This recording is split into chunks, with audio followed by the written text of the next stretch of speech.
Hello, ഇന്നൊരു unboxing video ആയാലോ? Costume ഒരു സുഖമില്ല അല്ലേ? ചേഞ്ച് ചെയ്തേക്കാം.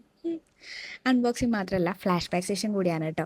സംഭവം ഇതെനിക്ക് ഗിഫ്റ്റ് ചെയ്തിട്ടുള്ള ആളുടെ ബർത്ത്ഡേ ആണ്. എങ്ങനെയുണ്ട്? വെറൈറ്റി അല്ലേ? സംഭവം അത് വേറെ ആരുടെയല്ല, കിച്ചുവിൻ്റെ തന്നെയാണ്. കിച്ചുവിൻ്റെ ഇതിൻ്റെ സെയിം ബ്ലാക്ക് ഉണ്ട്. മേ ബി ഞാനതെടുത്ത് ഡെയിലി യൂസ് ചെയ്യണോണ്ടായിരിക്കാം, അല്ലെങ്കിൽ മുമ്പ് ഒരു വീഡിയോ ഞാൻ ഇട്ടിട്ടുണ്ടായിരുന്നു. എൻ്റെ വീഡിയോ കാണുന്നവർക്ക് ഏകദേശം ഐഡിയ കിട്ടിയിട്ടുണ്ടായിരിക്കും കിച്ചുവിൻ്റെ വാച്ചാന്ന് പറഞ്ഞിട്ട്. അപ്പോൾ മേ ബി അത് ഞാൻ ആ വീഡിയോ കണ്ടിട്ടുള്ള സങ്കടം കൊണ്ടാണോ എന്നും അറിയില്ല. എനിക്കൊരു വാച്ച് ഓർഡർ ചെയ്തിട്ടുണ്ടായിരുന്നു. സംഭവം 3-4 ദിവസം മുമ്പ് റിസീവ് ആയിട്ടുണ്ടെങ്കിലും ഇതാണ് റൈറ്റ് ടൈം എന്ന് തോന്നുന്നു. കാരണം ഇന്നാണ് ഈച്ചുവിൻ്റെ ബർത്ത്ഡേ. എങ്ങനെയുണ്ട്?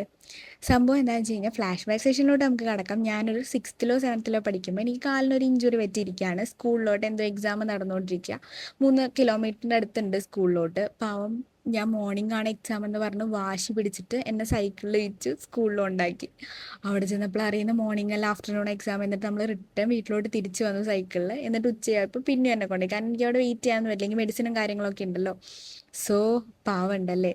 ഇപ്പം ഞാൻ അത് ആലോചിക്കുമ്പോഴാണ് എനിക്ക് മനസ്സിലാവണമെങ്കിൽ എത്രമാത്രം ക്രൂരത ചെയ്തിട്ടുണ്ടായിരുന്നെന്ന്. എന്തായാലും പ്രൊഡക്റ്റ് അടിപൊളിയാണ്. കാസിയോൻ്റെ അടിപൊളി പ്രൊഡക്റ്റാണ്. ഒരു രക്ഷയും ഉണ്ടായിരുന്നില്ല വാച്ച്. എനിക്കത് നമുക്ക് നല്ല ഫ്രണ്ട്ലി ആയിട്ട് ഇങ്ങനെ യൂസ് ചെയ്യാൻ പറ്റും. ചാർജൊന്നും ചെയ്യണ്ട. ഇതാണ് കിച്ചുവിൻ്റെ വരുന്നത്, ഇതാണ് എൻ്റെ വരുന്നത്. ഓക്കെ, അപ്പോൾ നിങ്ങൾക്ക് ഏതാ ഇഷ്ടമായെന്ന് എന്തായാലും കമൻറ്റ് സെക്ഷനിൽ പറഞ്ഞോളൂ കേട്ടോ. അപ്പോൾ എനിവേ, കുൾഗുരു ശുക്രിയ.